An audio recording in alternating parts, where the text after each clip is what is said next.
The following program was made possible thanks to the generous support of our Kickstarter backers. Well, first Holmes was born, and he got fat, bald, and tired. Sup, Holmes? Beware your host, Jonathan Ho. Thank you so much, Sinistar. Mike Mika, are you familiar with Sinistar, the video game character? He is our co-host on the show, an engineer. We're so lucky to have him. You'd think he would be busy doing intergalactic problem making or solving. But no, he's with us. And you have made so many video games. I read a list somewhere that you have been involved with in some manner. 120 different video games? Is that right, you think? It's horribly correct, and it's probably now about 150 to 60 now. What? I work on small projects, right? So a lot, like you look at iDub, for instance, this recent one or thing. All these games are really small. I've been doing digital titles for a while, so you get a lot done in a year. And doing this for about 20 years plus now, you get a lot out of the way. Yeah, but still, I don't know too many people, digital title or otherwise, that have that many games. You must like this making video games thing. I love it. I've been doing it since I was like 12. So how did you do that? We'll have to start from the start. So 12 years old. How would you have gone about making video games at that point? It's when there was an Apple II rolled into our classroom. I don't remember what grade it was, like third grade or whatever it was, and it kind of came in. I remember my teacher probably doomed me for the rest of my life, or made this set everything in motion. It was basically saying, this thing does this. You can print out reports, you can do this, and then she said, you can make video games like you play in the arcade on these. And my brain just exploded at that thought. I was like, wait, I can make video games on these things. So I stayed in on recess every day. And I would sit there and figure out how to program the machine with my friend. And we made games at recess. And then the kids would come back and the teacher would let us show our friends in class the games we made. And so I was hooked from that point on.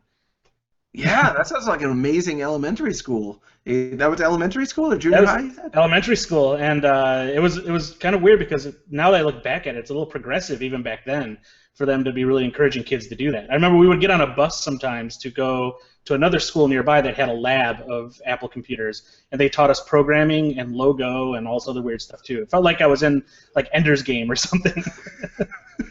That's awesome. Do you remember what kind of games you made back then, and also what kind of games you played back then?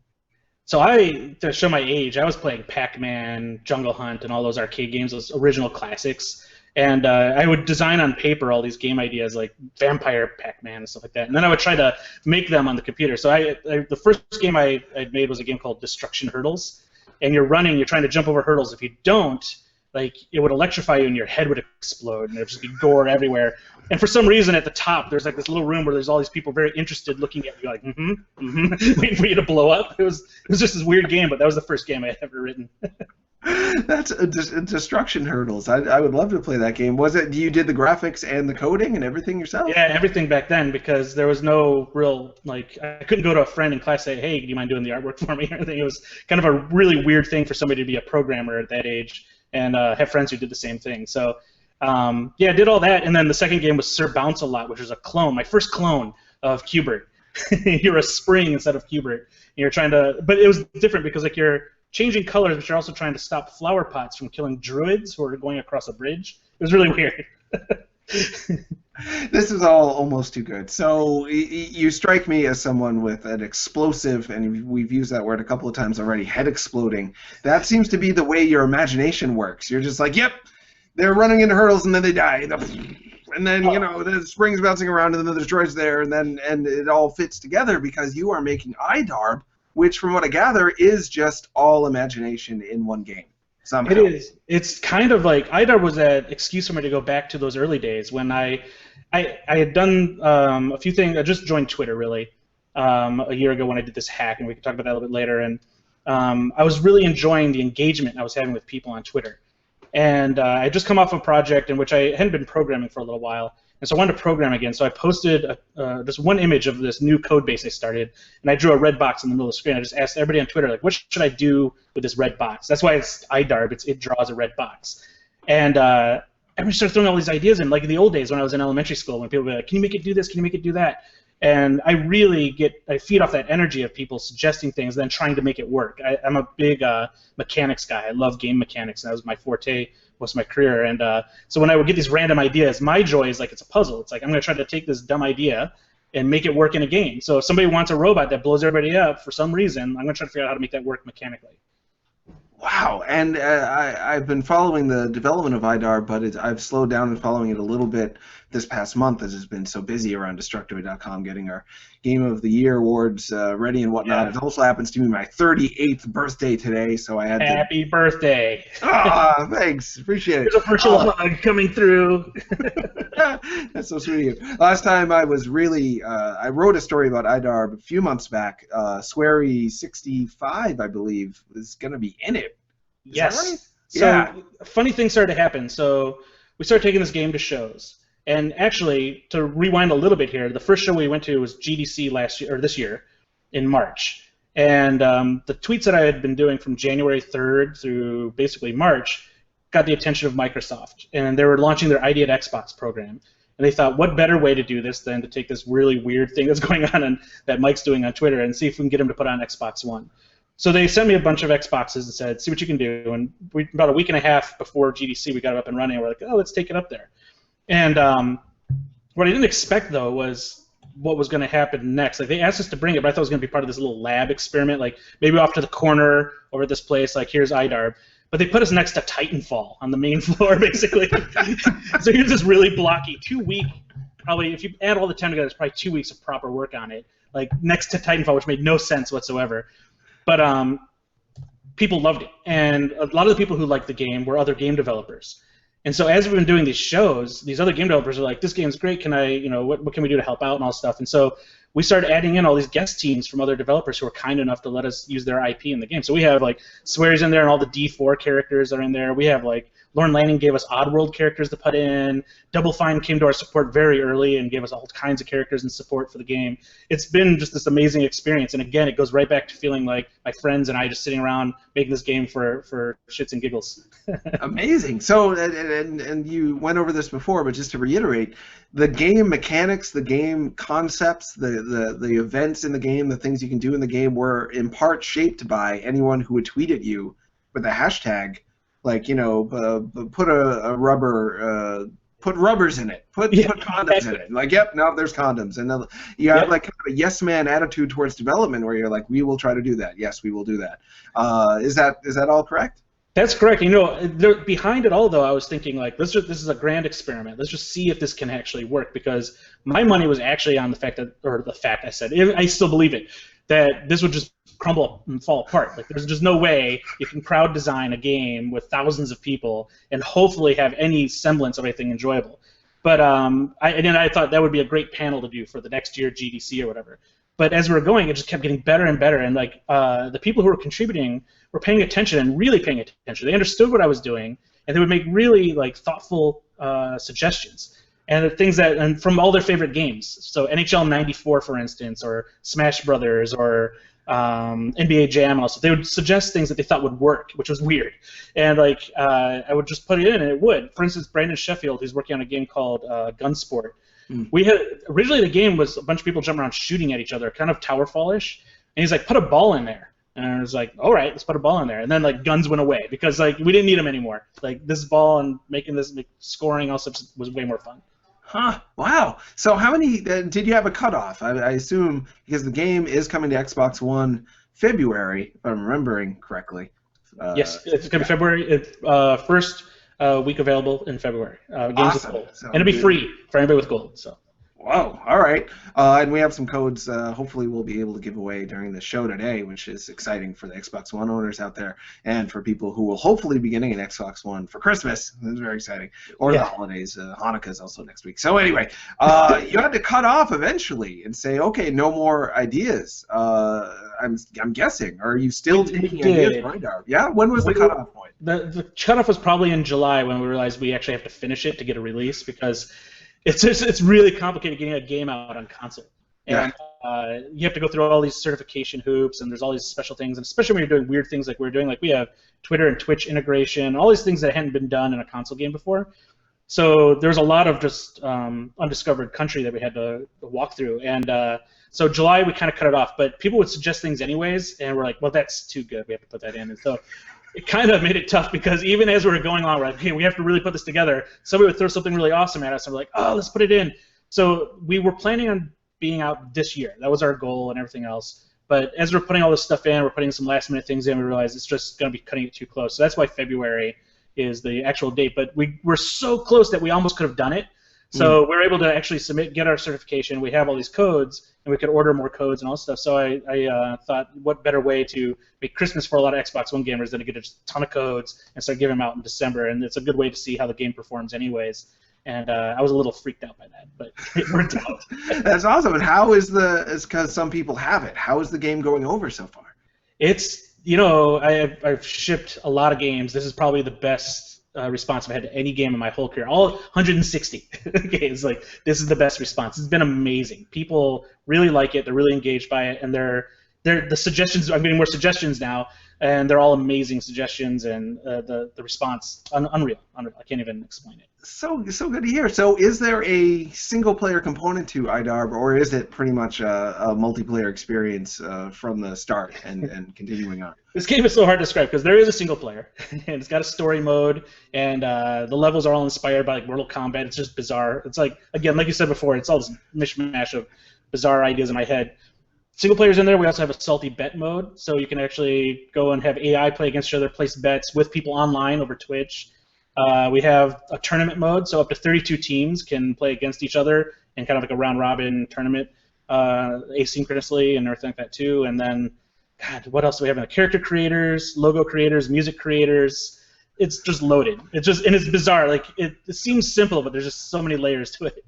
Do you think that's, and I've been shocked that on Twitter and amongst game developers and amongst those who are like in the know, we're really focused on video games, everyone's talking about it. Everyone's really excited about it. But in terms of like big coverage, I've been surprised, and I'm part of the problem because I haven't covered it as much as I would have liked to, but it hasn't gotten as much like big coverage as I would have imagined. Do you think it's because it's hard to even like say what it is? Like, we recently wrote about it. Jordan DeVore, our managing editor, Destructoid, wrote about it. He was just like, I don't know what this is, but I love it. It's like, there's a can in it. There's 4 players. There's an explosion. David Lang, I believe, from Iron Galaxy. Yeah, from Iron Galaxy, who created Dive Kick and is working on Killer Instinct. He's in it. Like, I don't know what this is, but it's great. Is the fact that there's so much, has that made it hard for the press to describe it, you think? I think so. It's very different, and I don't blame mainstream press for like not really knowing how to describe it because I have problems doing it. There's somebody who described it on Twitter yesterday. I thought was probably the best. They're like, it's a sports game, but all the sports. It's like it's kind of what it is, and so it's been really challenging. But a lot of the mainstream press, I think, also we don't have a lot of money for our marketing and PR and all stuff. So the game has been built with Twitter and social integration, and it's been the social tools out there and the people who are using them that have been getting the word out. And all these people, like every video blogger and YouTuber and everything out there has been really amazing, taking the game, playing them, doing all these Let's Plays, and getting the word out that way. And there's no way a bigger like site or anything could really pull off that much coverage about it. And also, I think a lot of people who are playing the game right now, we're giving out these codes, and the people who've been wanting the codes are people who have been interested in the game. And so once they get it, they've become the mouthpiece now for the game. And it's kind of like, I don't want to describe it as like a movement or anything like that, but it's like it's the people who've been getting the codes. The game is built for them, and so they can describe it any way they want and probably get the point across way better than I ever will. That's yeah, that makes a lot of sense. There's been a lot of talk of video game blogs are still important, but are they the most important way to talk about your game anymore? Maybe not. Maybe Twitter, maybe Let's Plays, maybe making the game directly for the people who are supposed to be playing it or buying it and having them then tell the world about what it's like is the way to go. And seeing as IDARB was made by these people, they contributed ideas to it, who's going to be more passionate about it than them when it comes to talking about it? Yeah. Exactly. And it's actually working, and it's great. And I'm very thankful to all these people who have been getting the word out. Yeah, and hopefully I'll be one of them soon enough. And I'm getting the word out now, I suppose, but actually playing it and talking about people and streaming it. Hopefully we can get it streamed on Destructoid Stream sooner rather than later. That would be awesome. Yeah, it'd be a lot of fun for me. So dialing it back a little bit, 12 o'clock, I mean, you're 12 years old. You're making games about hurdles that kill people and a Q*bert clone with droids. When did you actually start making games professionally? It was, I think it was my final year of college. My friend and I, Bob Bavitt, who's the voice and the music of iDarb, he and I formed a company and started making Game Boy games. So I was working on a game for Titus called Titus Jr., and it was Titus the Fox, this company called Titus, and it was their mascot character. And while I was developing that game, just on the side, while I was doing sales in Michigan, actually I may have been just out of college, I saw an ad for Next Gen magazine. And I thought, well, I graduated college with an English degree. Let's see if I can get into Next Gen. It'd get me out to California. I was in Michigan at the time, and I'd be able to meet more game developers and publishers, so that'd be a good thing to do. So I reached out to Chris Charla, who's the head of ID at Xbox program, and he was the editor-in-chief of Next Gen, and flew out. He hired me, and for a whole year I was at Next Gen magazine. I met everybody in the game industry. And so I was doing Game Boy games on the side, writing for Next Gen during the day, and about a year after that, I went full-time game development, which was probably '98. It was probably when I went total full-time game development. I had been making games professionally a few years before that, but it was always contract and all that kind of thing. But then it was Digital Eclipse that I started developing games for in '98. Wow. So interesting. I hadn't guessed. Being sounds like you make art, you're coding as well, but you have a degree in English and then got into the journalism side of things. Yeah, I love Next Gen magazine, and I thought, well, if I could get over there, they like that. Everybody liked Next Gen. Like every game company, I'd have access to them, and so I did, and it was great. And once I went full on game development, that helped me a lot. I was working with Activision, Electronic Arts, every major company at that point then. Oh, awesome. And a lot of people, I'm sure, worked at Next Gen magazine, but not all of them ended up getting their feet into actual development the way that you did. And how did you end up making Game Boy games back then? Was that, did you actually, yeah? Yeah, I was gonna say, like, I saw a website that explained how you could make a hardware or a cartridge that you can hook up to a PC and put Game Boy code on. It was a pirate cartridge, I think, at the time, but I thought, wow, if they can put any game code on there, I wonder if I can make a game, put it on there. So I started reading up some documents that were online, and figured out how to make a game. And I think I may have made the first homebrew game for Game Boy, because it was a version of Yar's Revenge, one of my favorite Atari games when I was a kid. And so I made that, and I shared it online, back in the early internet days back then in a way. And it got very excited. People were really excited to see an original game coming out, just released online. And so with that, I remember, like, when I was making the game, I was still working sales in Michigan. And I would sit there, and in the morning I would do all my sales calls. And because I was a technical guy, I was selling like point of sale stuff, like laser guns and stuff like that, and tablets back then too. And but I was so wanting to get that out of the way in the morning that I would like do all my sales calls, and when I was technical, I could like win them over on anything. Like, oh, it plays Doom on it, just buy it, and everybody would be like, okay. So I was like I was like the #1 sales guy in the office, as well as I spent most of the day just making games in my cubicle. So it was like this bizarre mix of things going on, where it's like, but I did that Yar's Revenge game, got it out there, and I got the attention of Howard Scott Warshaw, who's also in that E.T. Dig documentary, as well as myself, and he encouraged me to keep going, and so that was how I got into Game Boy stuff. Was that game became kind of like a pilot game out there, and publisher Telegames saw it and said, hey, we want to buy that and get the rights to Yar's Revenge and just actually produce a cartridge. So they did. They took that game I made, put online, and made a cartridge and started selling it. I think I have the Yar's Revenge Game Boy cartridge, actually. Yar's Revenge is one of the games I loved most growing up. For some reason, the idea of this, like, insect fly giant... It was awesome. Like, yeah, it sparks the imagination in a very particular way. And he's getting revenge, but you don't know for what. But you can, like, exactly. You know, like, I want revenge too. He's just angry. He's an angry fly. And they sold that, right? Yeah. That's the same version I bought. Wow, that's incredible. Huh. And that started off as just homebrew. So you had the success from just being like, I'm going to be optimistic and I'm going to try to make a thing and hopefully it'll work out.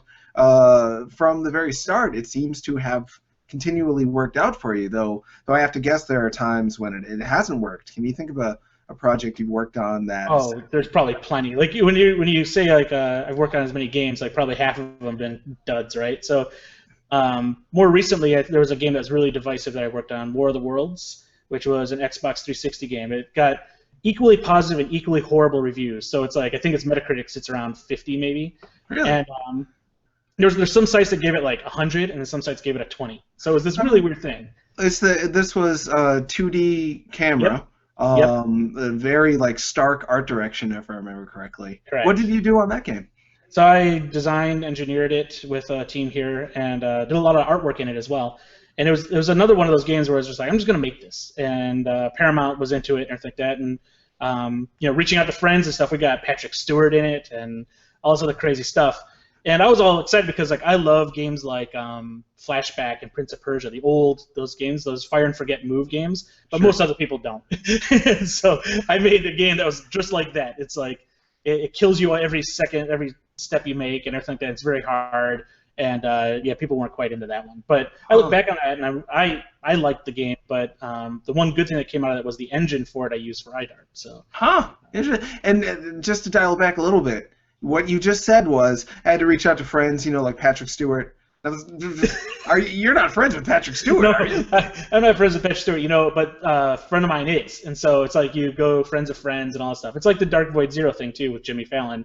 It's like you end up just like know people who know people to help you out and do all that sort of thing. Is that how that happened? So for people who don't know, at Other Ocean, you worked on Dark Void Zero, which was the DSiWare. So already, like, I was rooting for like an underdog because DSiWare was just not a thing people were using. But there was some pretty cool games on there. Dark Void Zero being one of them.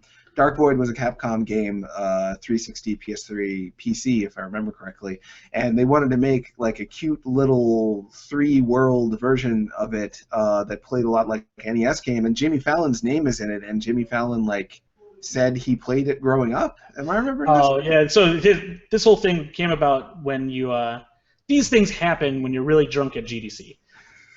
I was hanging out with Aaron Boys, who was then at Capcom, and they were working on the Dark Void game. They had just done, I think it was an April Fool's joke of an 8-bit sprite of Rusty, who's the main character of that game, on their website.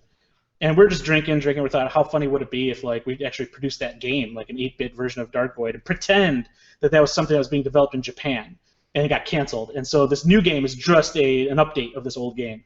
And we're thinking it was really funny, and we're like, we should do it. And then I went home that night, still buzzing, and I was like, you know what, I'm going to change every Wikipedia page on NES to include Dark Void Zero, just in case we do this. And so I started going at it, and I made a little prototype of it, and I took it to Adam, I think probably a few days later.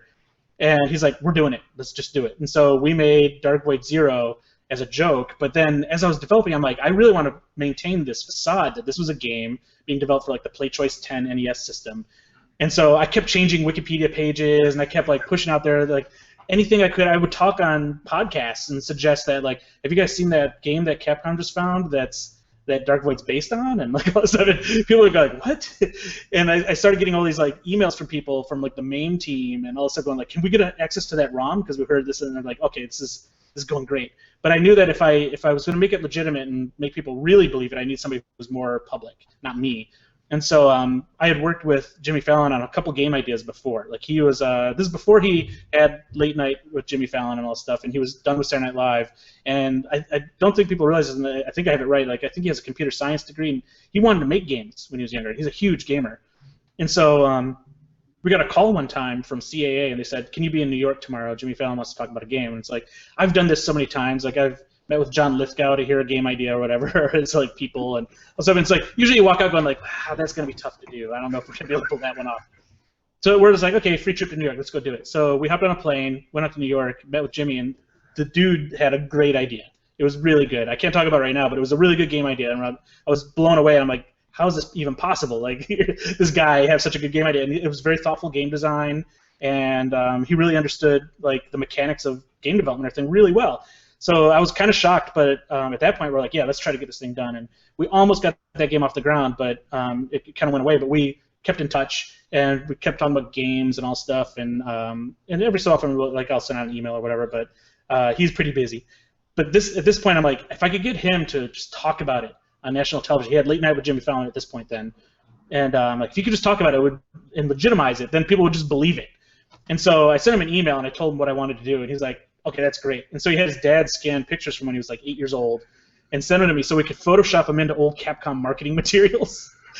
We did this whole thing. We started leaking all this stuff, and the day that he was getting ready to go on a show and just mentioned that he won a contest when he was 8.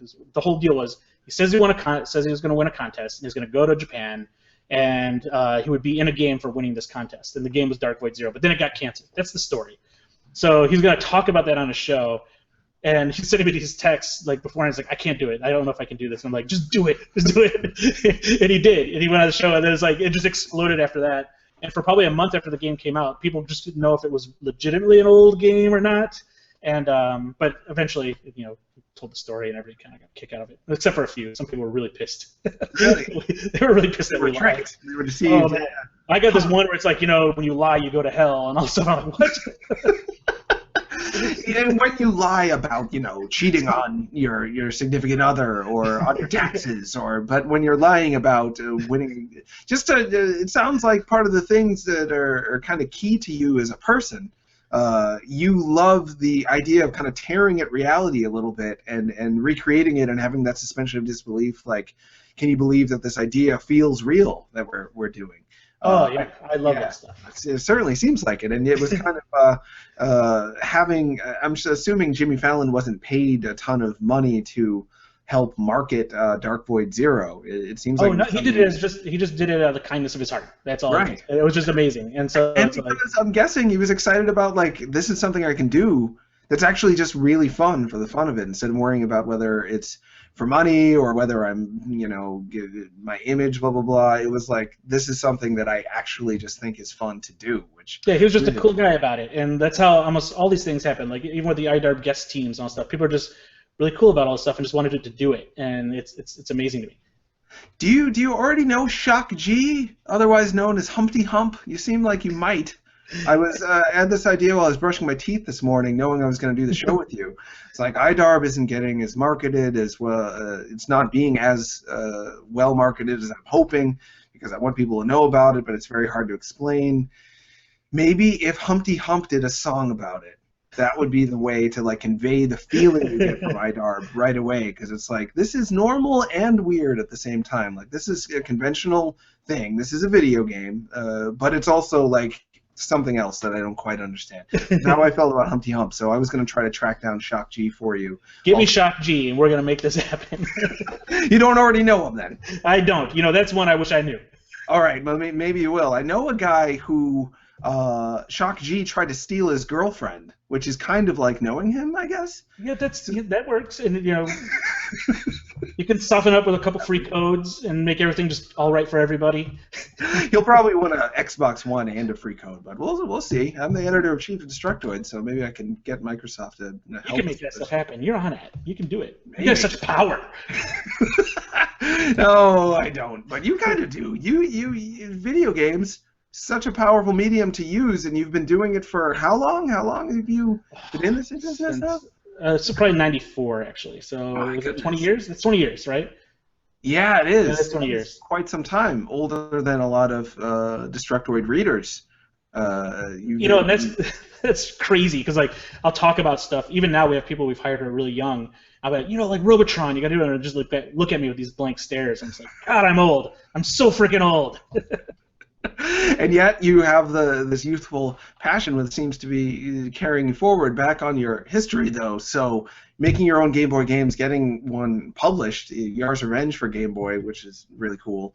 I'm going to have to dig that cartridge out. What was some of the larger games you worked on back then? What was your first, what you would call first real big game? Was a game called, it was based off the Disney Tarzan movie. It was a licensed game, but it was all original design, and I wanted to make a game that was like those old Virgin Genesis games, like Aladdin and Jungle Book and all that. So I set out to make that game. We come up with some crazy technologies to use it. We're the first company, I think, to really support the Game Boy printer even before Nintendo, to the point that Nintendo was asking us how to use it, because the US side didn't have any libraries for it. So we ended up giving them code for it. They're asking us crazy things too, like, well, can you put an error code up if the printer's on fire? And we're like, well, why are you asking? Can you tell us how to do that? And so they ended up sending us a box of printers, and we ended up doing all this stuff for them, where it's like we had to figure out how to put up an error if the thing's on fire, if it's submerged in water, if it's frozen.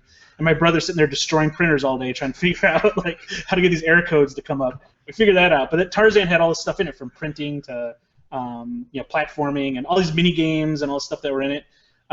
We had a hide and seek game, and again, like IDARB, it was just craziness all thrown into one game. And that cartridge went on to sell, I think, more than the PlayStation and N64 version combined, which was crazy. But Game Boy was just gangbusters back then. This is black and white Game Boy? Game Boy Tarzan? Color. So it's Game Boy Color Tarzan. Yeah. I have to track. And who has the rights to that now? You know, I'm not. I guess Disney would probably. Disney and Activision still have the rights, I think, to that. Huh. I hope they put that out on the Virtual Console. That would be really fun. awesome. Yeah. I run into people all the time who've played that game, and they always talk about it. It's like, really? Tarzan? That's great. What did you print in Tarzan for the Game Boy Color? It let you create scenes, so you had backgrounds and characters. It's like making your own comics, and then you could print them out on little Game Boy stickers to put on your fridge, I guess. What? So, and what was your role in the creation of that game? I was the lead design and engineer on it, and so that was. So were you thinking, as the lead design and engineer, were you thinking, like, what people want in a Tarzan game is printing, hide and seek, platforming? Like, did you think that was what the market wanted, or were you just, like, so filled with ideas that before you knew it? I loved the movie, and I loved the animation, so I want to make something that looked really nice. And at that point, I was just like, and also, I have all these ideas, and Activision's not looking right now, so I'm just going to throw everything in. That's really what it was. You were not the first person on the show to tell me, like, I've done my best work when no one was looking. Well, that's it. Like, Game Boy games are always the bottom of the totem pole. Like, nobody, the console games are the most important. Everybody was excited about what was going on console, so we were doing all these Game Boy games. Like, we did a game based on Little Nicky, and we ended up meeting Sandler and his guys, and maintained a pretty good friendship with those guys for a while, too. And all because Ubisoft at the time wasn't really looking at that game. We threw in stuff that was like, now in hindsight, you go back and like, wow, we should have licensed that. Or like Regis Philbin, we didn't even ask him if we can put him in. And like Ozzy Osbourne and his music, why is that in the game? Like they should have told us no. Like all these crazy things. Like there's a boss in there in Little Nicky. When Regis Philbin comes out, he's like, "Is that your final answer?" And he like tears his jacket off, and he has a bat and starts beating the crap out of you. Like, sounds better than the movie. Sounds pretty awesome. Which is this Game Boy Advance at this point? Game Boy Color still. We had a game where we have Hitler in a French maid outfit, dusting like a living room, and you're shooting pineapples up his ass. That's in the game. This is Little Nicky for the Game Boy Color. It's Little Nicky for Game Boy Color. And nobody was looking. Wow.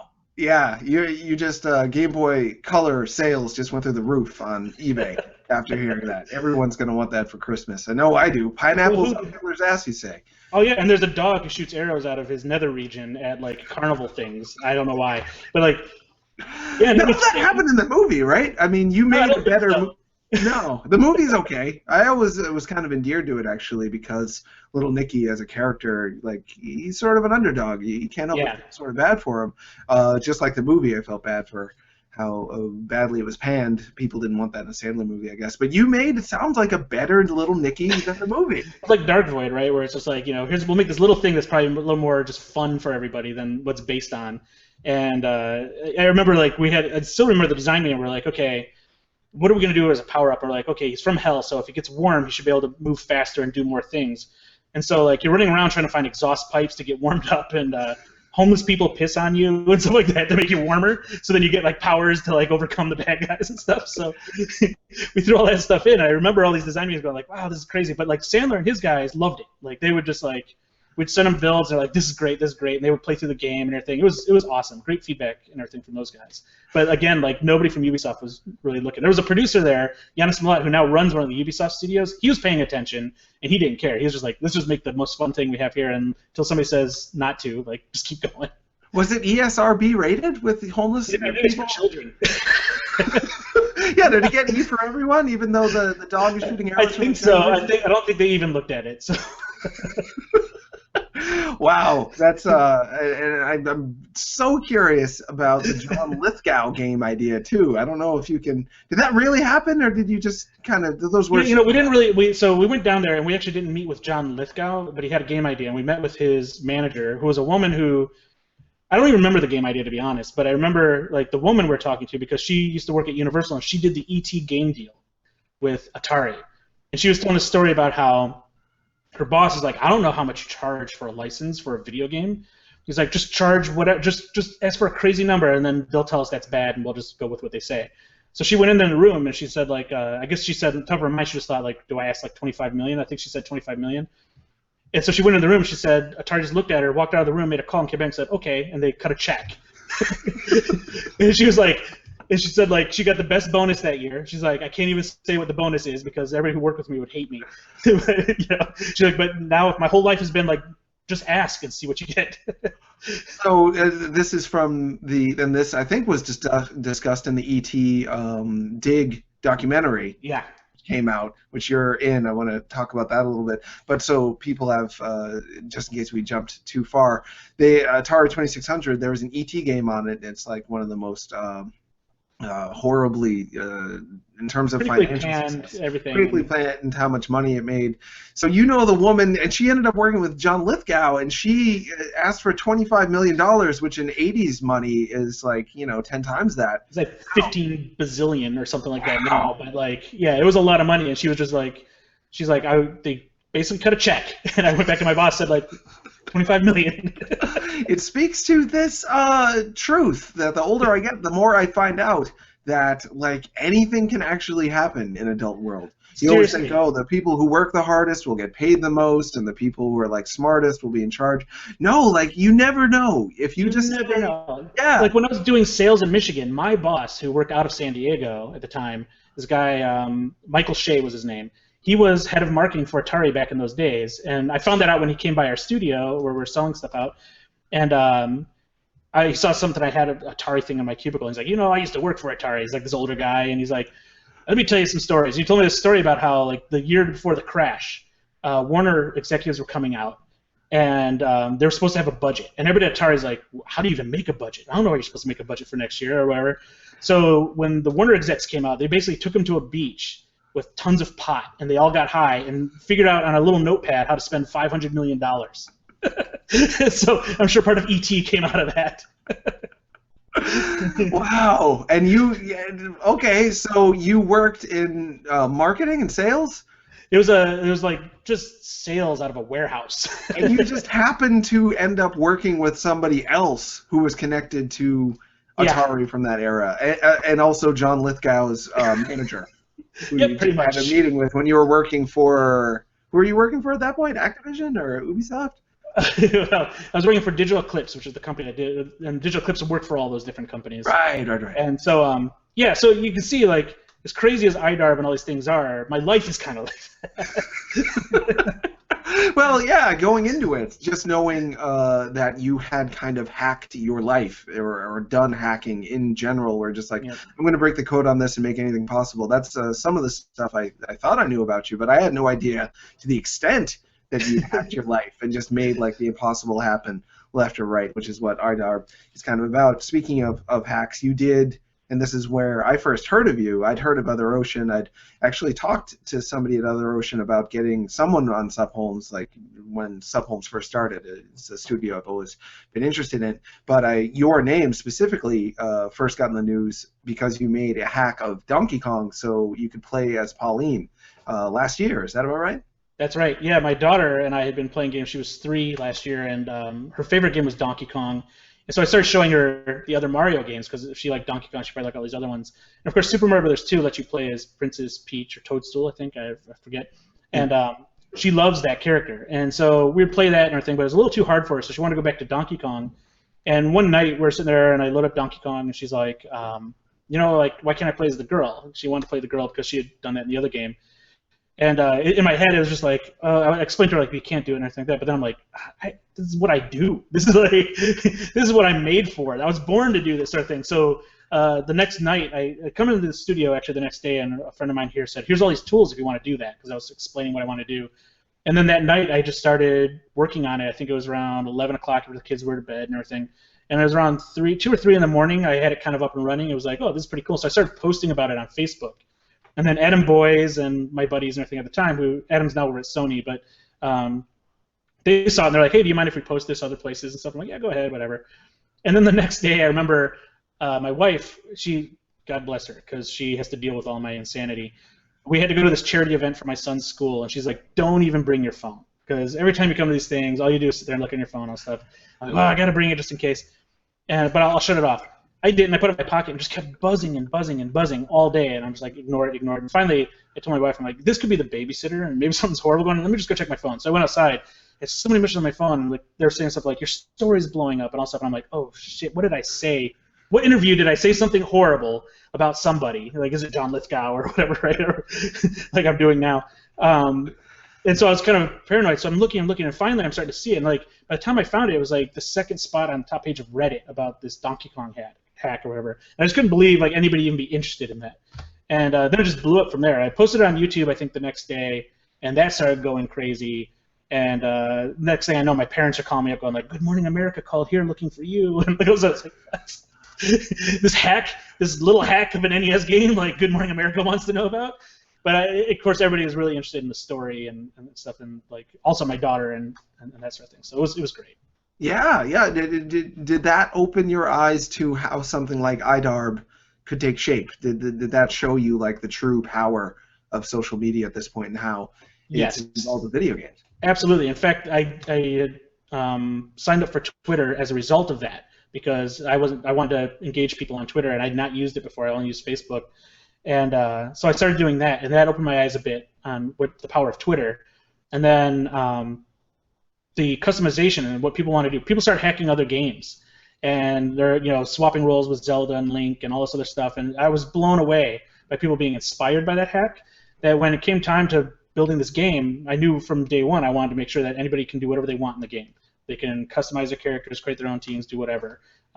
Every time we have a feature like that, I always think like, well, how can we have people express themselves in these things? So it completely changed the way I think about design right now, and going forward, I'm going to continue to do that because of it. Yeah. It's the closest analog I can think of off the top of my head, and I've talked about this so many times on this show. It just keeps coming up. But I think about Minecraft, like, I don't even like playing Minecraft very much, but I think about it like almost every day. Like, as I was waking up this morning, I was like, Call of Duty's really popular, but it's got nothing on Minecraft. Like, the thought just hit me for pretty much no reason. And I'm still trying to figure out why Minecraft has been as popular as it is. And I'm guessing it's because it gives the power to the player back to be like, you don't need to play the game that's handed to you. You now have the power to make the game that you want to play, which is what you did with Donkey Kong. And I'm guessing that's part of why that story resonated with people so much, is because we've all been handed media for our whole lives. And like, yep, this is what you have to deal with, whether you like it or not. This is the movie you get to watch. This is the book you have to read. This is the game you're going to play. And you kind of showed, like, no, you can actually make the game that you want to have in your life, for your family, for yourself. And now IDARB is kind of taking that concept and running with it as far as you can anyway. But after IDARB is done, people aren't going to be able to really hack it as much? Or is there things you can do other than the character creator to kind of make IDARB your own after it's out? So like right now you've got the character creator. You can also create your own victory songs. You can share them with QR codes over Twitter. So people can share all these creations, and then people just hold it up to the camera and it loads them into their games. And we're going to be adding sharing features for those in-game too, so people will be able to share them between themselves. And then we're going to be, like, we have a whole roadmap on the whiteboard in the back of this office here of all the things we want to add to the game over the next year. So we're going to plan, just like Minecraft, you bring up Minecraft, we're going to do the same thing. We want to keep updating this with more and more features for everybody. So as we go, we know people are playing it a certain way, so we'll support that. We have for instance, we already have in the game, although it's locked right now, so the game that everybody's playing doesn't have it available, we have a level editor. It's got a horrible UI, but we've got that in there because that's how we built the arena that's in there right now. We have a couple other arenas that we've been trying out, but they're just not as good. We've got, like, there's these halftime games where you play combat and, like, Duck Hunt inspired games and tug of war and all this other stuff. We want to add more of those in there and then add a mode for just to play those because people love those games. And that's as a result of people getting into the game right now. They're like, I just want to play all the halftime games in one big, like, Olympic event. And it's like, all right, we'll add that in. So we're going to keep doing this. Like, if people are engaging us with so many crazy ideas, it's like, why not? Why not just keep updating it? Wow, yeah, I had no idea all of that was true, and I had this like sudden wave of pity for Nintendo, who's working on Mario Maker, which is like really cool.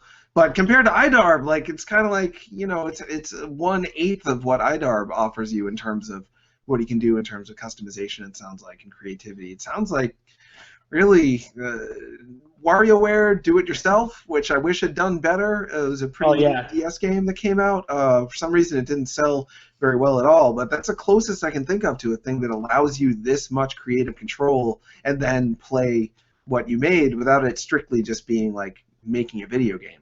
Yeah, we're not worried about, like, you know, I learned an acronym when putting together IDARB. So people were using it. I kept trying to find it online. TTP, which is time to penis for user-generated content. How long does it take for somebody to do that? And the reality is Nintendo doesn't want people to do that, right? Like, so they limit the creativity a little bit in a lot of their things. Not always, but in a lot of it. And like for us, we're just like, I don't know, let's see what happens. And so I think a lot of the reason we're so flexible and that flexibility attracts people and they come in and try to make horrible things. I just played a game this morning against a baby Jesus in a manger type icon thing, which was bizarre, and he kicked my ass, baby Jesus. But like the fact that somebody could do that for this time of year, and like go in and kill me as I'm trying to be Darth Vader against baby Jesus, it was awesome.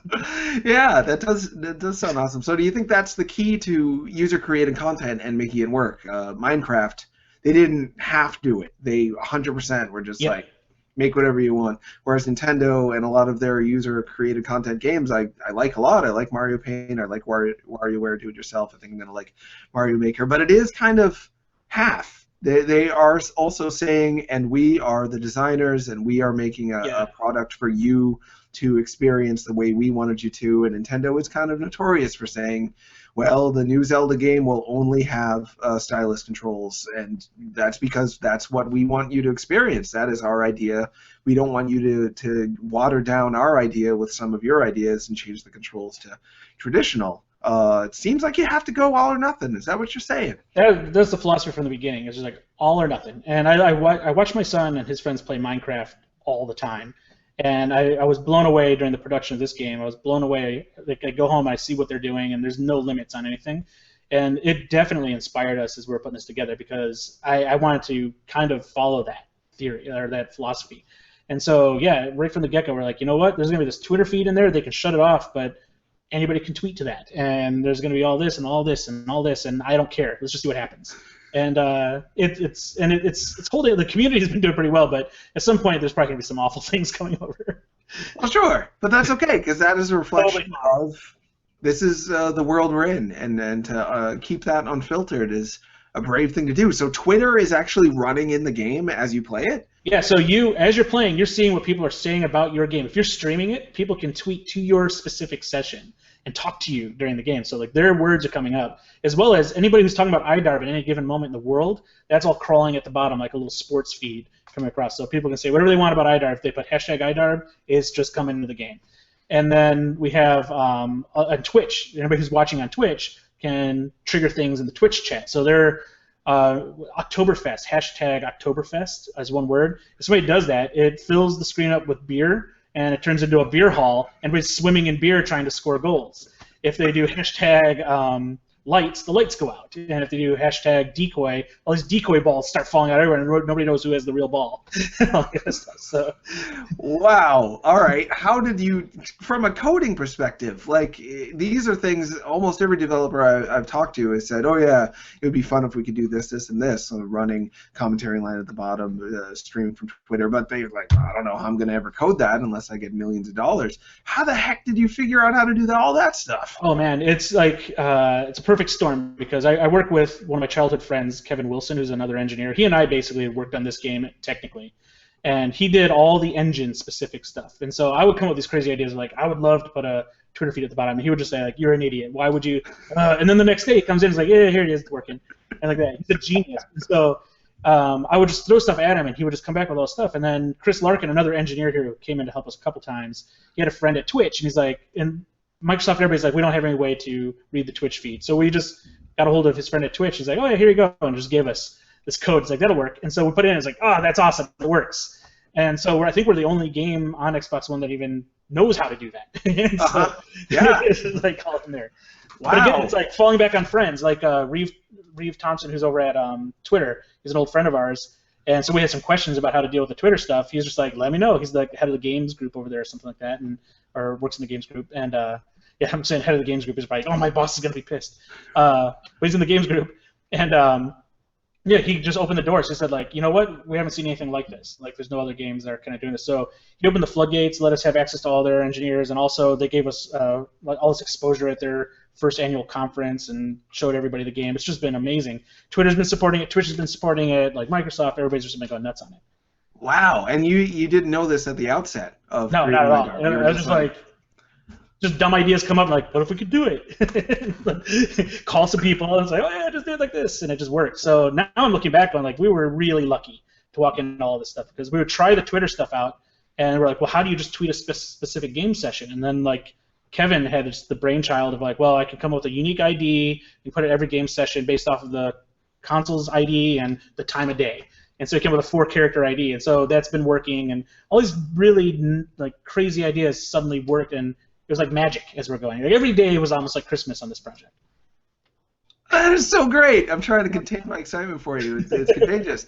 And speaking of that, do you feel as though that's part of why you were able to help put this whole thing together? Is it your like, I don't know how self-aware you feel you are. We know I don't feel very self-aware. But I can't think that it's luck that this happened to you, that you also happen to know Jimmy Fallon and Adam Sandler and almost John Lithgow, and you know everyone at Microsoft and at Twitch, and like, is it the fact that you are so excited and open to other people that's allowed you to be able to make games like this? As a person, you seem quite sociable and easy to connect with. Has that been a big advantage, you think? It probably. Like the thing is, like if I'm not talking about video games, I'm just like this quiet guy. Like I'll be at events at my kids' school where the parents get together and stuff like that. I'm just like, until somebody talks about a video game to me, and suddenly it's like, whoa, wait, let's talk about this and that. And it's like, but if it's like sports, so for instance, like I won't say who, but like a popular football player, for instance, wanted a code, and I had no idea, and he was kind of saying who he was and all stuff, and so I called Andrew Ayer, who runs the company here with me, and I'm like, do you know this? Is this a real football player? He's like, oh my God, what's wrong with you? Football is my biggest weakness. I don't know anything about football. And I made NFL Blitz for Game Boy, and I don't know anything about football. I was like the only guy in history to make a football game that knew nothing. I remember getting a call from Midway. They're like, safeties don't work. And I'm like, oh, okay, well, let me think about that. I cut the phone. I turned to my coworker, and I'm like, what's a safety? It was awful. That game turned out pretty good, did it? It's a football game. Like it is football. Game. It was okay. There's better versions of it, but like it shows that I didn't know football. But you know, Blitz was an action game, football game, so it's like it helped to be that. Yeah, that was the NBA Jam days of trying to co-op sports and turn it into like a. Yeah, Mark Trammell, who made those games, NBA Jam and Blitz, was a genius, and like he made me like sports. Yeah, me too. And Cyberball, which I was. Yeah, Cyberball was awesome. Wasn't it good? It was so good. I want that back. I want a new version of Cyberball. Me too. It's been in my head when I was making item. I'm like, I just want to extend this into a Cyberball kind of game. It was so good. Really? That's a strange coincidence. I took somebody to say that was football, and I'm like, what? This is football? I wonder what it is about Cyberball that just, again, like Yar's Revenge, it just kind of like captured my imagination. Oh, I loved it. Like, honestly, when I was making Blitz, I was making all the connections to Cyberball, because it's like, oh, okay, that's what this is. Okay, it's just, now I know. It's like, honestly, like Cyberball was just, I knew it was kind of football, but. For people who don't know, it was a Sega Genesis game. I didn't own it in Genesis, but I went over a friend's house who had one, and we like traded that way. He'd come over and play Super Nintendo. I'd play Genesis at his house, and I wouldn't want to stop playing Cyberball for days. Top down, you have to like run up. Yeah. Well, do you think it's the exploding robots? Is it the risk reward? I think so. Of the it ball? Must be that. Yeah, so that was more fun to me than the early days of Madden on Genesis, because I like, as much as I don't know anything about football, of course you have to play Madden. If it's when that came out, everybody was playing Madden. But like Cyberball just clicked, and I got it, and it was so much fun. And you know, I think later versions of Madden caught up to that, and that sort of thing. But I was more of an NHL hockey kind of guy. So yeah, I like the hockey games too, and NES. You know, NES ice hockey is still one of my favorite games. Period. So good. Something about it. Yeah, again, it's the feel of it. Like that's one thing with like IDARB. I want it to be extremely simple. We have like one rule really at the end of the day, which is avoid missing the goal, and everything else is like that's all you got to do. And you have jump and shoot, and that's really all you got to care about. And you build all the complexity on top of that. Yeah, makes a lot of sense. And mechanics are really your thing, as you were saying earlier. What do you think it is about just devising game mechanics that like excites your imagination? It's like a game for me. It feels like I'm problem solving, or like, you know, figuring out how to get through that adventure game or whatever. We're like, oh, this is all we need to do to solve these 10 problems with the game. And every time you like refine or tweak a mechanic, it seems like the whole game gets better as a result of it. So it's that thing where like when you're like doing photography, I'm the worst photographer. I failed photography in college. It was a big waste of money. But when you finally got a shot where the focus was exactly what you wanted, where you know the background's a little blurred, you got the subject perfectly in focus or whatever, it feels like that when you get the mechanics right. That's pretty good. I don't know what that feels like actually in photography because I suck. I'd imagine. That's it. Right, getting the elements together, a little bit of luck and a little bit of perseverance and a little bit of skill all coming together. I only know photography from Photograph Boy, which was a TurboGrafx 16 game. Yes, and that was awesome. You know Photograph Boy too? Yeah. Oh, yeah. We like a lot of the same stuff. As it Pokemon turns out. Snap was even cool. So Yeah, that's a great game. I know Nintendo would make a lot of money if they brought that back. mobile, bring it to mobile. Oh, good thinking. Yeah. Speaking of which, so iDarb is Steam and Xbox One, is that right? Xbox One. So like Microsoft very early recognized the potential of the game. To their credit, they recognized it before I did, and they came in and they secured it as an exclusive title for Xbox One. The exclusivity will run out eventually and that sort of thing, so we'll go to other consoles. But they did that, but PC was totally up for grabs, and so we're working on finalizing the PC version of the game as well. Don't have a good estimate on when we're going to be done with it, but we're trying to go as quick as we can.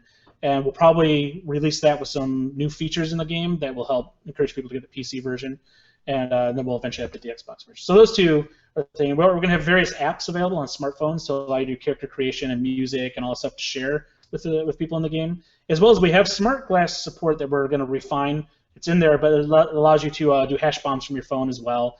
If you don't have Twitter or Twitch, you can at least use that. And we also had a goalie mode with Smart Glass too, which allow you to block goals and stuff like that. But I don't know if we're gonna. It sucked. So, but it allowed us to have 10 players. We're excited about that. Like we can have 10 people now playing at the same time. But yeah. So those are the platforms right now. Yeah. Actually, you know what? One of the engineers here actually started to port it to NES. So we have like the very beginnings of an NES version of iDarb. No way. But that's not possible in terms of what the NES can do power-wise and yeah, it's just gonna be local multiplayer and use multi-tap and go for it. I'd certainly play it. Wow. So what do you think it was about the game that got Microsoft so interested and so committed to it? I think, I'd worked with Chris in full disclosure before, so he'd been following me on Twitter, so he was able to see everything I was talking about. And I think he was excited by the process of the game development. He thought he's launching the indie program. This is a great example of what an indie game is, and he thought it'd be a good story, I think. And so he really supported it from day one. And actually, he and quick after that was Phil Spencer, who also gave it a lot of support. Like he came by at GDC, played the game with us, told us how much he liked it, and he really supported it online and everything with his followers and everything. So it's been one of these things where whenever we'd ask for something that would be usually difficult to get, Phil and Chris and everybody there would just support it 100%. Like if something was a little awkward and you normally can't do on a console, they made sure we could do it and everything. So it was really cool. Huh? Awesome. Do you think that iDarb and I'm remembering the developers of Cuphead, two brothers who are on the show too. It seems like out of the games that immediately come to mind, those are the two that Microsoft seems to have really latched onto and said, we want you guys to represent what the indie side of Xbox One is about. Is that the feeling that you've gotten, that they kind of want to have you spearhead on that? It seems like it. I mean, they've been very good about getting the game out there at every kind of show that exists and make sure that like anything that they could do to help us get the word out, it's been supported. So it feels really strongly. Whenever they do press releases, we're always prominently in there, which is phenomenal. The Cuphead guys, wow, that game, I can't wait for that game. Yeah, they're super cool guys, too. iDarb's over here, Cuphead is up here on the pedestal. I love that. That just looks so good. Have you talked to them at all? You can do a crossover, I'm sure, if you want. I know, we were trying to, it was getting really late when we realized like we should have had Cuphead in the game if they would let us. And but we didn't get a chance to reach out to them in time. Like we got Lovers in a Dangerous Space-Time characters and a team in there, which is great.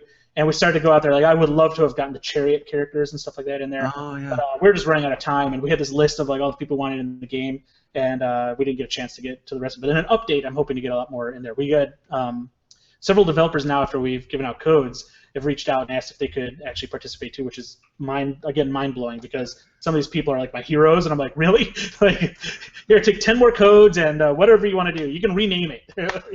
Wow. Yeah. Oh, it feels. I wonder.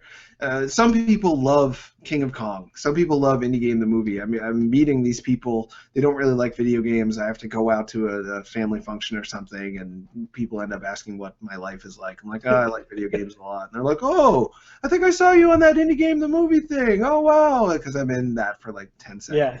It seems like there's an IDARB movie or a Mike Mika movie waiting to happen with John Lithgow playing himself and whatnot. I mean, John Lithgow can play me. That would be fine. And Adam Sandler. Yeah. And my dog Spot. But it is your story that seems to be part of what people really have latched onto with part of why they've picked up IDARB. The story of the creation of IDARB in and of itself is a pretty amazing story. If anybody wanted to do that, they have my blessing. Yeah? All right. Hopefully one of the people watching the show will talk to somebody out there who's... Some big Hollywood guy's going like, I've got all this money to waste, and this looks like a good idea. $25 million. He's not doing anything right now. He could play the role. Before, I don't want to accidentally miss out on some of the illustrious games you've worked on. We've talked about Tarzan, we've talked about NFL Blitz, we've talked about quite a few things. Any other games that you wanted to make mention of that were particular high points for you in your career in the past? Well, Super Street Fighter 2 Turbo HD Remix was really good. That was a fun time because that was, again, out of the relationship I had with Adam over at Capcom, now at Sony. At this point, Street Fighter was kind of dead in the water. Nobody was doing anything with Street Fighter. And it was kind of this crazy idea between him and Chris Svensson, who was over there, and Robert Johnson. I remember those three all kind of supporting the idea of, like, what if we, because the U.S. was the group that actually controlled Street Fighter at the time, like, what if we just remaster one of the Street Fighter games, see what happens if we do that on digital? And so that theory and the kind of concept we kept mulling it over, and we ended up making several games with them, but the first real big one was the Super Street Fighter Remix. And that was an awesome time because at the time, we're doing things that we didn't know if we could do or not: spectator mode, no latency, network code, and then remastering this really low-res game and trying to figure out what the original artist intended with the characters. So that was really tough. And we opened up to the community on that. That was actually another one of those. Now that I think about it, I look back on all these things, like, I've just always gone to the internet in every project, like, what do we do? Do my work for me. But this was actually an accidental leak. I think one of the producers over at Capcom accidentally leaked some of the artwork that we were working on, and the Street Fighter community just hated it. They hated it. And it was like, okay, well, let's embrace this and start showing everything, and let's see what they don't like. And so the community became the producers pretty much of the game because they were so vocal and they knew exactly what it needed to be, and we just ran with what their suggestions were. And so we refined that game, and the end result is basically the result of the Street Fighter community saying exactly what they wanted and us listening and just putting it all in the game. Really? I was very, very excited. I was a huge Street Fighter fan growing up and was awfully depressed when the series seemed to disappear for, I think it was a good 6-8 years between Street Fighter 3 and people usually quote Street Fighter 4 as the return of the series, but now that you mention it, yes, it really was Super Street Fighter 2 HD Remix that brought Street Fighter back. They told us the success of that is what led to the green light for Street Fighter 4. So that was, There we go. and what did you do on HD Remix? So I was the guy who put the plan together with Capcom, and then I was the studio manager, so I was kind of like executive producer on that project. And was it your idea to get Udon involved, if I remember correctly? No, you know what? I had such a great team on that. It was Dave Serlin, and he's a designer who's big in the Street Fighter scene and stuff. Like, I wasn't as big into the scene of Street Fighter. I was a huge Street Fighter fan, but these guys, Eric Eberhardt and a few other people that we had on staff, Thomas Greve, they were really into Street Fighter and the competitions and everything. So I let them run with it. They were like, we need to get Udon, we need to do this, we need to do that, and like, we just followed their lead, and they found all the right people, and they came in. Like, Dave Serlin retuned it with the remix mode with a few of his friends, and there's kind of like this love letter to Street Fighter. That's how we looked at it when we're putting it all together. And there's a lot of trust going around from Capcom to us to the individual team members who were on it, and it just worked out. Man, it's making me wistful for, geez, what was this, 2008? 6 years ago? Is that right? Yeah, probably. That's probably Something right. Like that. Yeah. It seems like Capcom was such a different company then. There was this idea of doing love letters to their fans, to their games. I don't think that's completely absent from them now. Dead Rising 3 had a lot of really nice nods to Capcom games, obscure and popular in the past. But in terms of really running with a project, Strider was very good, I thought. Yeah. Double Helix, I think, worked on that. Yep. But there was a real run of these love letters to Capcom for and by the fans back then that I just don't see as much of. Were you involved with any of the other ones? Yeah, so we also did the Puzzle Fighter remix. Okay. To that. And at that point, Capcom was like, okay, we like what you guys are doing. Let's see if you can sequelize some of these games. So we did Commando 3, Wolf of the Battlefield, which was the full-on third official game for Commando. And then we also did 1942 Joint Strike, which I was really fond of. I felt that captured 1942 pretty well. And at this time, this is when Adam Boyes, Craig, and let's see who else was over there, Chris Svensson, and all these guys, they were just like the dynamo of Sony that you see right now. A lot of those guys were the ones that were at Capcom doing the same thing. So right now you see all this excitement around Sony and the Sony experience and all stuff. A lot of those same people in that DNA came from Capcom during that time and brought it over to Sony. So I think when they all left Capcom, that all sort of died off, which is kind of a shame. Because those were great days. I mean, Capcom was bringing everything back. They had the Mega Man 9 and 10 and all these other things. It was just like, wow, this is Capcom as I know it. And it seems like it's coming back now. Yeah, I hope so. Weird drought for so long. Yeah. It seemed like there was a lot of, I don't know if there was tension. From what I gathered from people I've talked to at the companies, the people who are really passionate, who started off as the new guys, like wanting to prove themselves, like we can do this marketing initiative for Street Fighter 4 that involves Snuggies and like crazy. Is this gonna work? They had all the success and were eventually at a point where they were feeling like, well, we've proven ourselves. Are you really going to respect us on the other side? And they still felt like they weren't getting the respect and that kind of bad blood that can happen there. Yeah, it's like when you consider a company that has so many offices, and if they're, I've seen this being in the games for so long. I've seen this happen over and over and over again. It's especially with Japanese companies where you have so many different divisions, and the group that controls it, whether it's in Japan or anywhere else, if any other part starts to get really successful or have something kind of going for it, it's kind of tough because like they're so competitive. And so when you control the company and you're getting competitive, it makes it really challenging, I think, for people. And I just assume that's what happened with Capcom, but I've seen it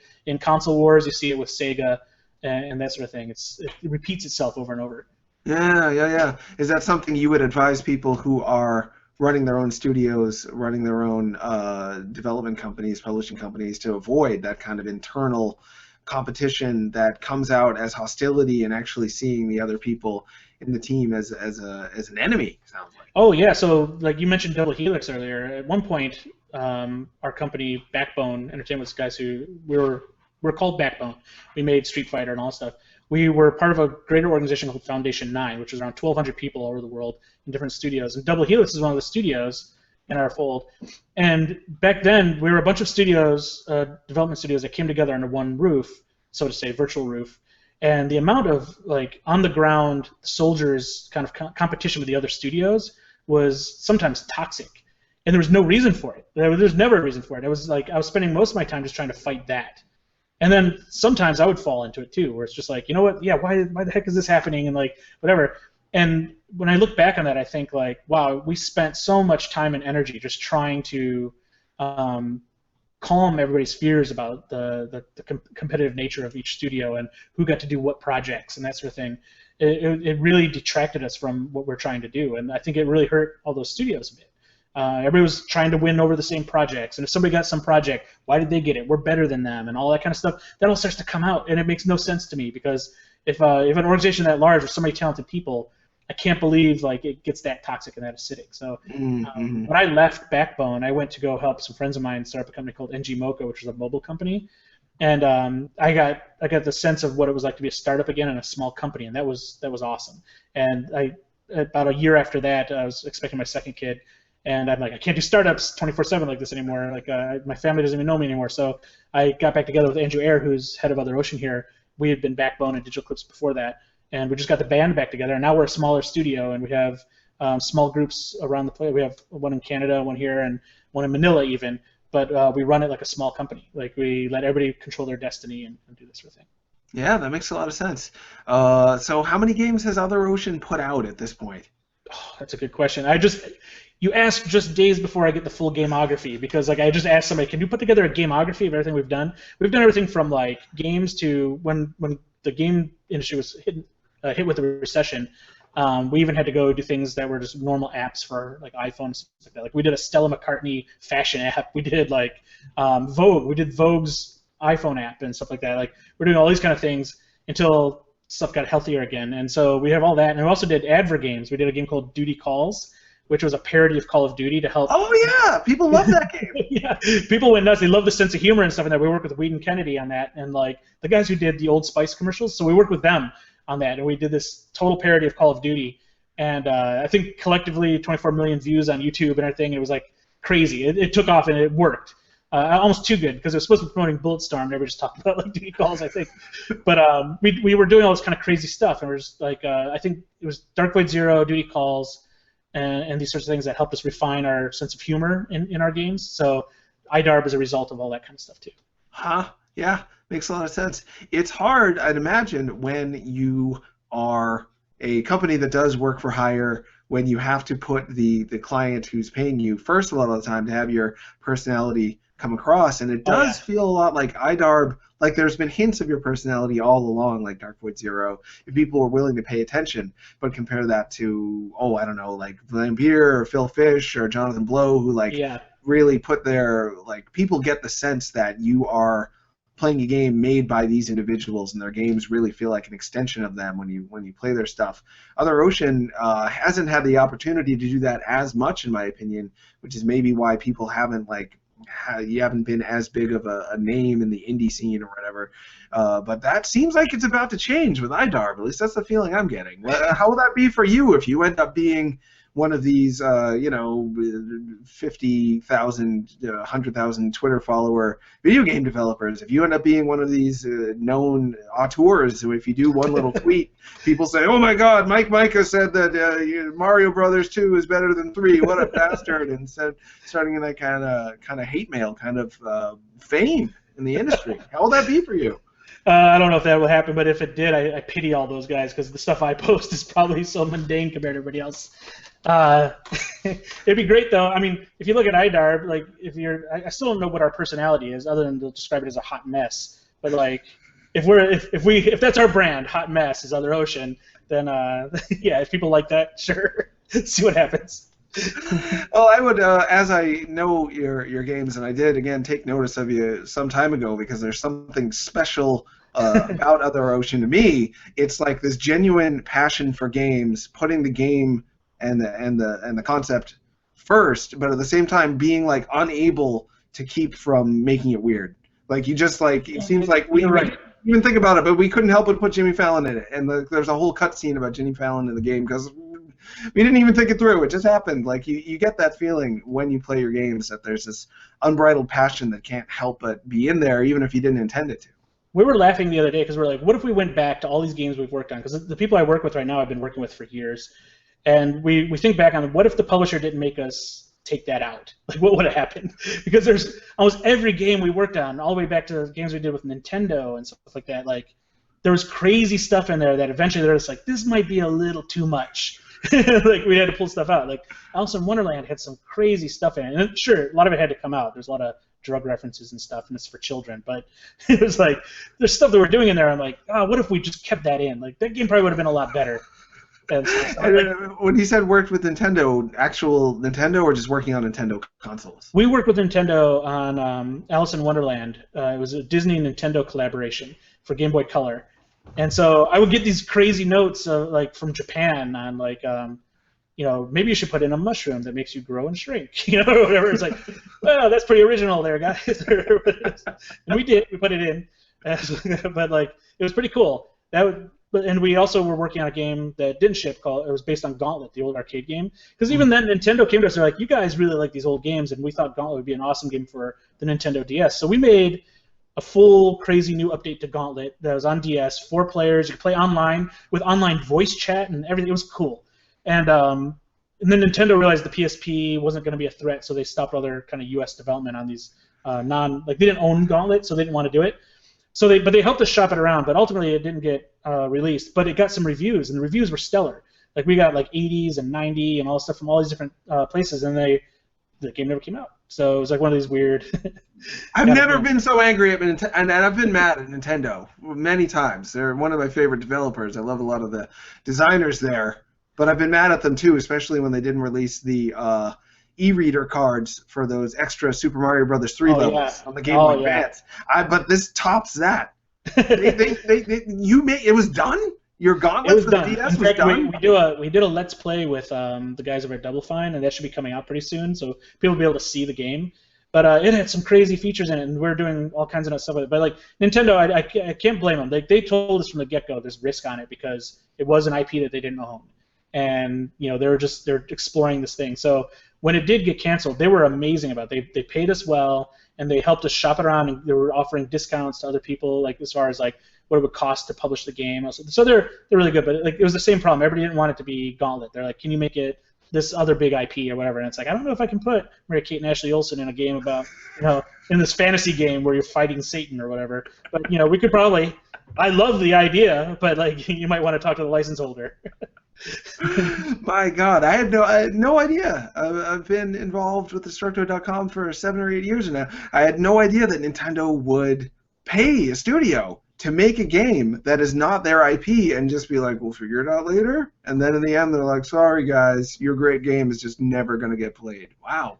I think it speaks actually volumes to their willingness to try different things. Like at the time, you would never have seen Nintendo do that, and like it was pretty cool that it came down to. I remember we met with the 2 producers from Japan who flew out to visit us and talk about it, and we filled the whole room up with Gauntlet. We had the Gauntlet arcade machine, we had every port of Gauntlet, everything at our fingertips.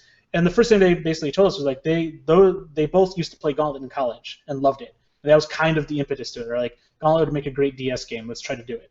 And they pushed us really hard. Like Nintendo, when you work with Nintendo, they push you so hard. Like when they're asking us to make the printers explode and see if we can get an error code, like that's just the tip of the iceberg, right? Like they do that stuff. I remember like Alice in Wonderland, they were like, Alice kind of runs like a girl. It was like, how is this supposed to run? And like, but like they really just didn't like the animation, so they're like, just go back. So we kept iterating on stuff. It's like, it's crazy stuff. Like I remember in Alice in Wonderland, also they're like, we want 4 layers of parallax scrolling on Game Boy Color, and it was really nutso stuff. And we're like, well, tell us how to do that. Your hardware doesn't even support that. And they're like, I don't know, just do it. And so we would bang our heads and we'd figure out how to do it, but they would push you so hard to make the game better. So I appreciate it all. I sound like a battered wife. I'm like, no, Nintendo's great. No, just don't let them ask for anything. Well, yeah, they've caused you some pain, but you can't help but it sounds more like a player whose coach was unrealistic, but at the same time, it implied that they had a lot of faith in you from the very start. They thought you were the ones who were going to be able to figure out the Game Boy printer, and it turns out they were right. You did.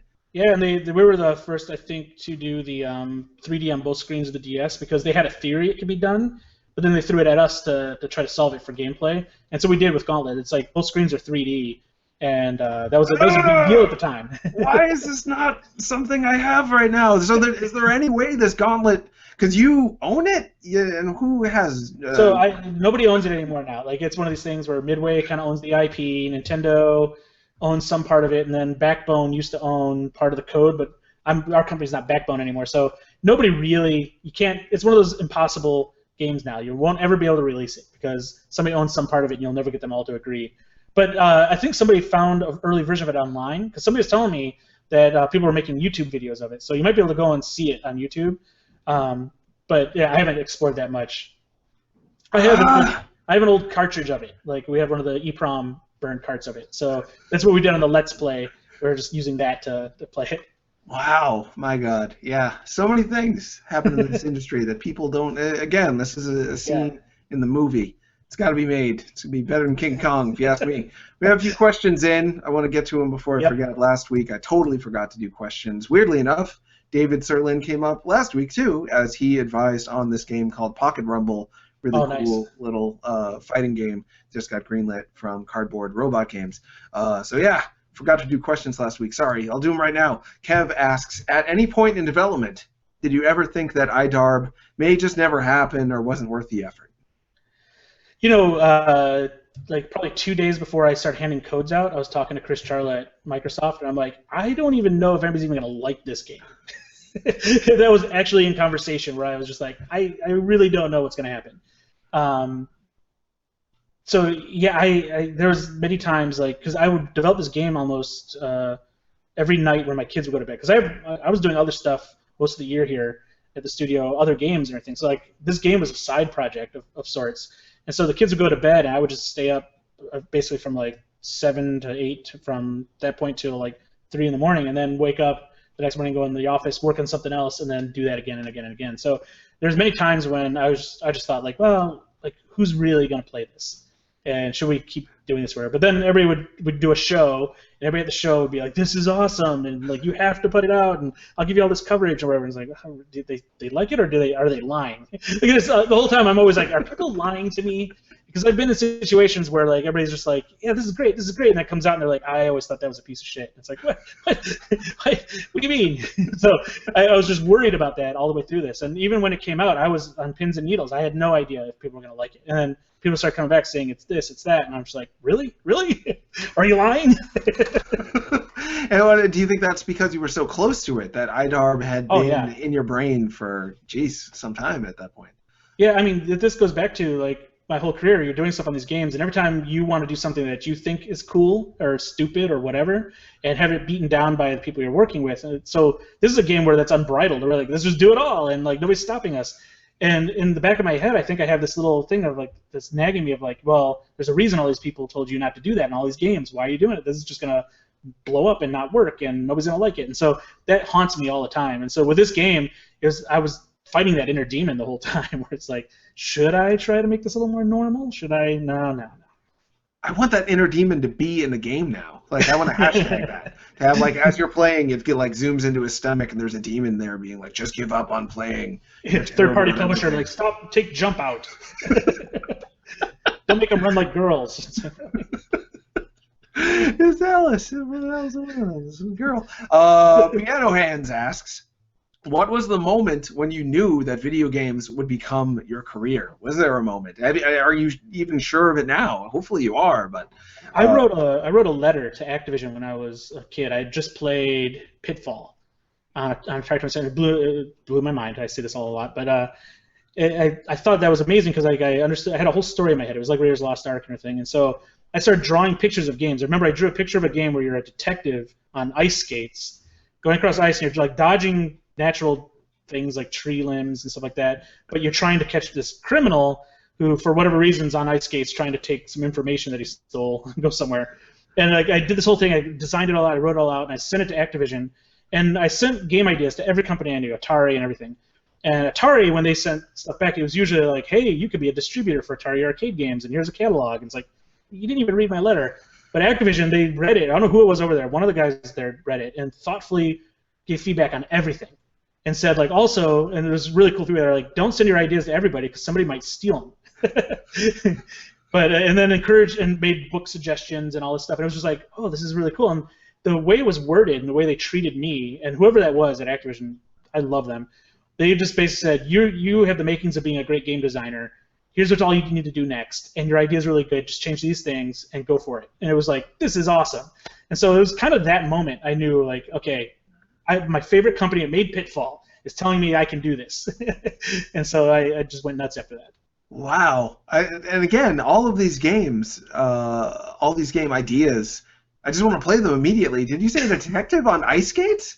You're a detective in a trench coat on ice skates, and there's cracks in the ice you have to jump over, you have to duck under tree limbs, there's squirrels throwing things at you, and you're in hot pursuit of this guy who stole some plans from somewhere.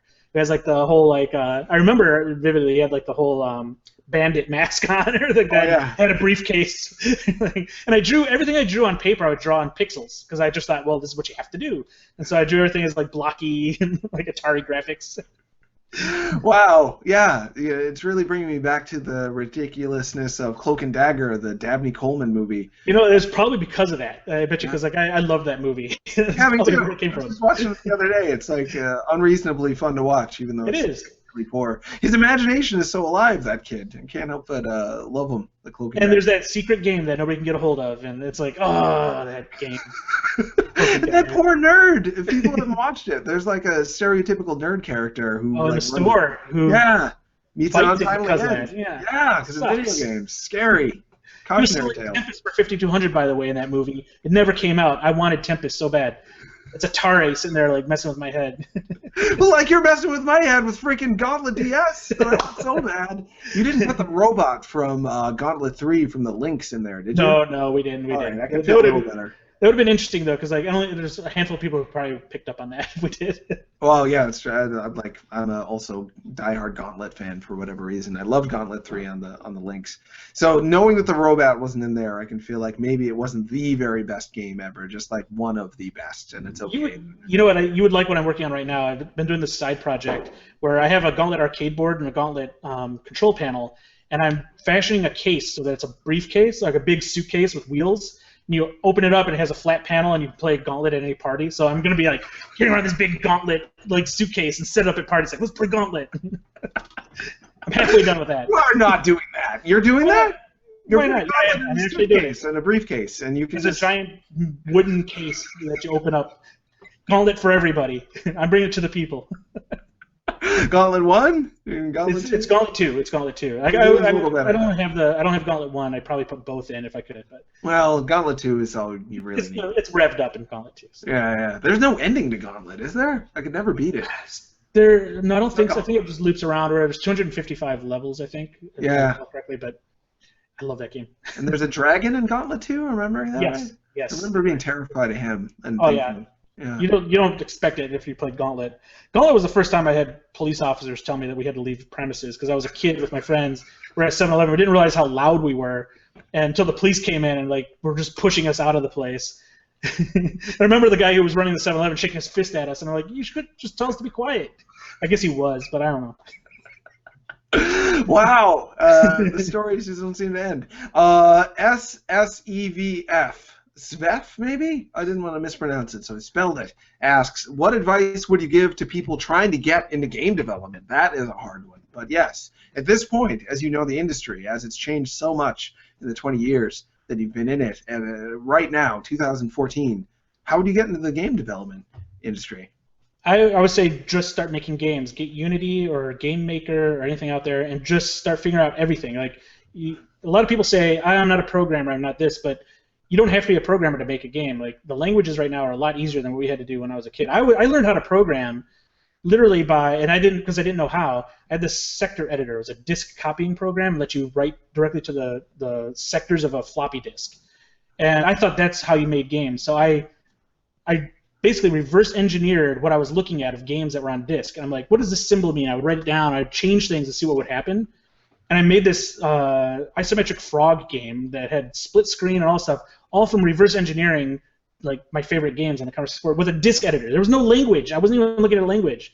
And I remember bringing it to a computer store, and I showed the computer, or guy who ran the store. He was like, well, this is amazing. What'd you make it in? And I'm like, disk maintenance? And I showed him what I was doing. He's like, you're a freak. And he gave me all this software, these books. And he's like, read these, use this software. And sure enough, it took me 2 months to do that. And I could, at that point, I was banging out a game a week. I'm like, this is amazing. You can do all this easy stuff. And I thought this was good. Just whatever it takes, make a game, because people are impressed with your logic and what you can do to bring the whole package together. Like when I get resumes, the best way I review people is, have they even made a game? Because you need to understand every other aspect of every discipline before you can actually work with anybody in those disciplines. And the best way to do that is to actually live in their shoes and try that all out. So make a game. No matter how lame the game is, it doesn't really matter. Go on Game Maker, make a detective on ice skates game or whatever. Do that and show that. Don't be ashamed of it, because people are actually more impressed that you even pulled it off. And that speaks volumes than what you've. I don't want to discount school or anything like that, but it speaks more than what you say on paper. Yeah. It is, from what I gather, a matter of your character. You don't want to hire somebody whom, sure, they like video games and they like working on them sometimes, but you want someone who shows that they have this kind of uncontrollable urge to make a game and see it through even when it gets hard, and not give up just because they're going to run into some parts that make them feel bad or make them feel like, I'm not good at this, so I'm going to give up. You want to know that people are going to push through that, and also that they understand every discipline and are hopefully going to be more understanding to the other disciplines as they work in a team, because you can't. It's very hard to make a video game completely by yourself. Some people do it, but not on that large of a scale for the most part. Man, yeah. Wow. It's been a heck of a show. We only have a minute left, sadly. Can't believe how quickly it's gone by. There's so many other things I wanted to ask you. English major? Like, what? Why? The reality is I was a film major, and then my university shut the film program down my last year. And I'm like, well, can I graduate with a film degree? And they're like, no. So then I just diverted because the closest thing I had was an English major because it was almost all the same classes. So I just took a few more classes and came out an English major. But it was originally film. That's what I was trying to go do. And then I remember, oh man, because like so if you think about it now too, I had written a screenplay. It's called Dynamite Iron. It was 3 different stories and about like this group of people who, Bill Bixby was in. I don't even remember. A hot air balloon, and it was really messed up. But my professor said like just get in a car, base off the script. Just get in a car, drive out to California, live off the streets if you have to, but just go screenwrite. And I'm like, yes, that's what I want to do. And then I was too scared to just hop in a car and go to California and live on the street. But I would have probably been in a film major had that not shut down. Wow. Huh. Yeah, but the video games you knew were for you after getting that letter back from. Oh yeah, exactly. There wasn't really school for. In Michigan, there was nowhere you go for any of this stuff or anything like that. So there was no way I could really do it. And like Chris Charla, who helped at the idea of the Xbox program, he and I years ago made a script called Day of the Iceberg about an iceberg that hit San Francisco, and we almost sold it to Sci-Fi Channel. So I still dabble with that. Huh? That's awesome. Not that long ago, I met Neil Adams, the famous Batman Green Arrow comic book artist. He was. I'd love to have him on the show just for the hell of it because he can talk about himself and his life and his philosophy and what it is to make art for hours on end without anyone getting a word in edgewise. He was like, Michelangelo, he's all right. Leonardo da Vinci, shabby. Yeah, he was like actually. Yeah, he was saying like the best artist ever at Pixar and Hollywood, the storyboard artist, like very passionately going on and on about it. As he's babbling, I'm like, have you ever done? And what I mean babbling in the best possible way. Yeah. Like I was on the edge of my seat. I'm still quoting him. Some of the stuff he was saying was so interesting. I'm like, you ever do anything else? He's like, yeah, I made a movie about an evil monkey in my spare time. Yes. Roma put it out. I'm like, what? You made a movie with the creators of Toxic Avenger in your spare time? He's like, yeah, me and my son were working on it. He was 5 at the time. I'm like, what are you? And, man, I would love to get you two in a room together sometimes because this is the closest. I think you out Neil Adams on this show for me. The amount of stuff you've told me today, Mike Mika, I am eternally grateful. Thank you so much for being on the show. People can follow you on Twitter. You have a Twitter account, if I remember correctly. Mike J. Mika. So you can follow me there. And then we have iDarb Game if they want to follow more of the game there, too. Awesome. Yes, and iDarb coming out February on Xbox One. Hopefully a lot of new Xbox One owners at that point. It seems like they had a pretty good Black Friday, so waiting until February might have been a great idea in terms of install base and whatnot. I think so. And also, we're giving out codes still. You have codes you're going to give out. But if you just tweet at me and follow me, I'll probably get you a code. We're giving out thousands of codes. Whoa! Sure. Yeah, it's crazy. So yes, all right. I don't know how we're gonna make money on this game. To be honest, actually, I'm being perfectly honest. I have no idea. I'm like, the more people I have it, like maybe that's better. I don't know, but like, I'm asking for a job in a few weeks. No, people were pirating Minecraft for years, and that's how people ended up loving it enough to want to support it and give money to it and watch it on Twitch and watch. You're right. What you said before, people don't know what it is. Like to me, that's why we have to give so many away. People just need to play it to know what it is, and that's what we're doing. I'll see if I can get a hold of Humpty Hump for certain. That would be awesome. I'll try my hardest for you. As for me, I'm at TronNuts on Twitter. You can watch the show later on subholmes.com/subholmeshow. I'm sorry, youtube.com/subholmeshow. You can listen to it later on iTunes and also Libsyn. Put the reruns up on Destructoid.com where I'm sort of the boss. That's weird. I'm still getting used to that. Who's the boss? Who is the boss? Maybe it's me. I wish it was you. If you want to run Destructoid for a day, let me know. That would be fun. Oh, that'd be like when a kid gets to be principal for a day. I'd love that. We'll talk. Keep my email. All right. Thanks so much, everybody. Take care. Bye-bye.